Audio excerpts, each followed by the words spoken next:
what's up? Good day na naman sa inyo. At dahil tapos na tayo nagpurga sa ating mga inalagaan na pasisiw at oras na para painumin natin sila ng probiotic, which is yung ating laging gamit na Yakult. At samahan nyo ako hanggang dulo. Tara!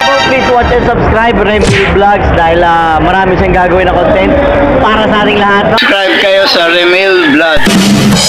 Hello guys, please subscribe kay Remil Vlogs. At eto, umpisa na agad natin. Siyempre, unang step na gagawin natin mga kanogs is linisan yung ating paglalagyan ng probiotic, yung ating Yakult. Siyempre, pag malinis din yung matitake ng ating mga pasisiyo at ibig sabihin nun, malusog sila. At eto, ilagay na natin yung Yakult. So eto, buhos na natin yung ating Yakult na ipapainom sa ating mga sisiyo na napurga natin kagahapon, oh. Yan, masarap-sarap to mga kanukis, oh. Yan, oh. So eto, nabigay na natin. Ayan, kitang-kita naman natin mga kanukis na nainom talaga yung ating mga pasisyo, no? Kasi yung binigay natin kaninang umaga, nung nagpakain tayo is dry muna. Ayan, dry feeding para nang sa ganon, dry sila, yung moisture nila mauhaw. At kapag binigyan natin ng Yakult, hindi masayang at iinumin agad nila. Alright? Ayan, balik alindog na yung ating mga pasisiyo kasi itong Yakult mga kanukis is probiotic.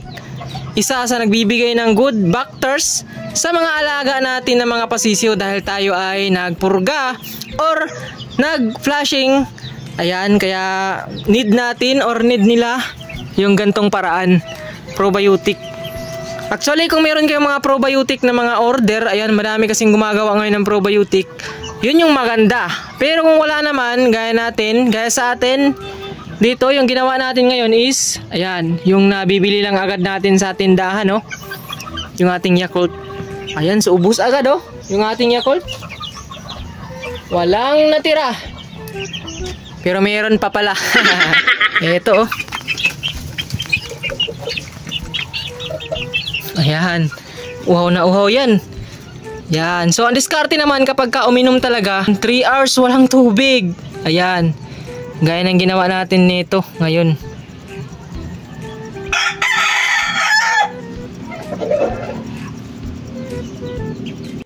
Ito si Puti, oh.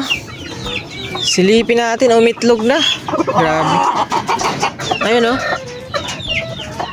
Nakaitlog na si Puti. Ibig sabihin nito, salang na naman natin si Puti. Ready to breed na naman tong manok natin, ari.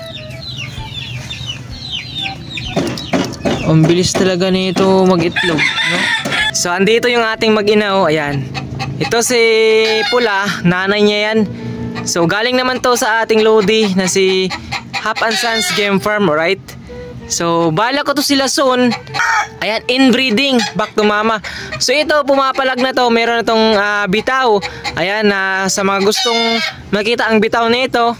So, hindi pa gaanong sakto yung kanyang bitaw kasi unang-una pa lang. So ayan, bala ko silang pares pagka itong ating inahin na to is handang-handa na. Ayan, kaya pinagtabi na natin sila, no, nang sa ganon makilala na nila yung isa't isa. Cherries. So ayan, yung ating Raptor Roundhead. Ayan. So ito, Raptor Roundhead, nakakross na to sa Bumar. Yung kanyang tatay, Bumar Pumpkin. Right? At yun na si Puti dahil umitlog na. So balik ko siyang ipares na naman. Dito si Puti, oh. Ayan.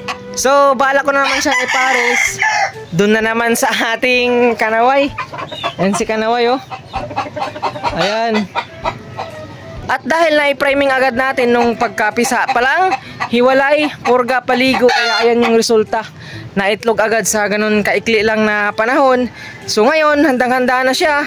So ipares agad natin. So naisalang ko na. So kanina nagitlog at napakastahan ko na agad. So baka bukas magitlog yan, tuloy-tuloy. So dito ko muna nilagay. Ayan. Kasi wala pa akong pwesto dito. At meron pa tayong pasisyo dyan. So ang bala ko is ipagsama sila sa dito na flying pins. So di ko muna sila pinagsama ngayon kasi bago pa lang, no. So sila ay gagawin ko munang parang ganito. Ayan. So maya maya sila naman yung ipagtabi ko dyan. Nang sa ganon, medyo di sila nag-ilangan kapag pinaris na natin, sinama na natin dito sa flying pen, breeding pen. Ayan. Dito gusto na sana itong ayusin kaso wala pa tayong iyan. Hihirapan pa dito sa ano. Ayan, sa puno ng nyog. Di pa natin putol-putol dito banda sa baba. Nang sa ganun maka-extend sana tayo doon, no? Pero sige lang, soon baka ma-extend na natin to. Yung ating dito walang laman, di ko na to lalagyan kasi nga sisirain ko na to. Ayan, kung wala pa tayong panggawa or materials. Ayan, so kung mayroong mag-iitlog ito si Raptoran Head, nabalik siya dyan. Pero kung aabutin, meron tayong panggawa, ayan, siguro tatapusin natin to, yung ating ganto dito, oh, para medyo maluwag mula doon hanggang dito. Alright, so unti-untiin lang natin yung ating manukan, ayusin natin kaunti. So ito, dahil merong duda sa ating mga 2 months old, ayan, siguro ito papakita ko sa inyo yung ating 2 months old. Merong nagdududa mga kanukis na ang comment niya, sabi niya is magugulat daw yung mga mayroong farm kasi yung ating 2 months old na sinasabi is para na daw 4 months old. So andito, oh, ayan. So April 4 born po ito, April 3 tsaka April born. Ayan, kasi meron talagang inahin na magpipisa ng dalawa sa ngayon na araw, din kinabukasan na yung iba. Ayan, kaya ang masasabi ko sa Lodi is ito ay April 3 tsaka April 4 born. Ayan, oh. Meron akong upload nito. Ayan. Hindi naman nagsisinungaling yung ating YT, no? Hindi naman siguro sinungaling sa YouTube. So ayan yung upload natin. Ayan. 2 months ago. Ibig sabihin 2 months old pa itong ating ito, ng mga pasisyo. Ayan. Ito yun sila. Ayan. So shoutout sa'yo, idol, kung sino ka man. Sana ay mapanood mo ulit itong vlog natin for today.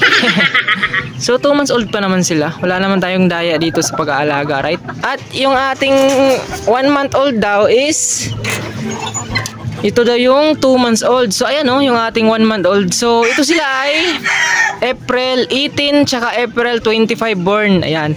Itong pumpkin 25. Itong talisay 18, 18. Kasama ng kapatid ito ng ating kanawayon. So sila ay magto 2 months na ngayong June 18, saka itong pumpkin ngayong June 25. So ayun kalaki yung ating 1 month and a half. Yan, bali ito ay 1 buwan tsaka kalahati, no? So meron din tayong upload nito. Ayan, so ito sila. Ito yun ang mga pasisyo. So walang halong daya, idol, ulit kung sino ka man. Alright, yun lang, share ko lang. Ayan, so nakita mo na, di ba? So nasa sa iyo lang yan kung maniwala ka man o sa hindi. Basta tayo, yung mga sinishare natin dito sa ating channel is totoo at walang halong bias. Bilang pagtatapos na ating vlog for today, shoutout muna tayo. Eto, shoutout kay Mac Brian Taglay Ropa. Shoutout na rin kay Celestinas Farm ng Digos. Shoutout na rin kay Richard Torquesa. Shoutout na rin kay Donald San. Shoutout na rin kay Zeus Macariola. Yan. Shoutout na rin kay Tan Flores. At syempre, shoutout kay Cleo Austin Ninal. Ayan. At hanggang dito na lang muna for today's video. Maraming salamat sa lahat na nag-subscribe, nag-like, nag-comment, nag-share. At sa lahat ng mga nanood sa ating gawang video sa Peace out.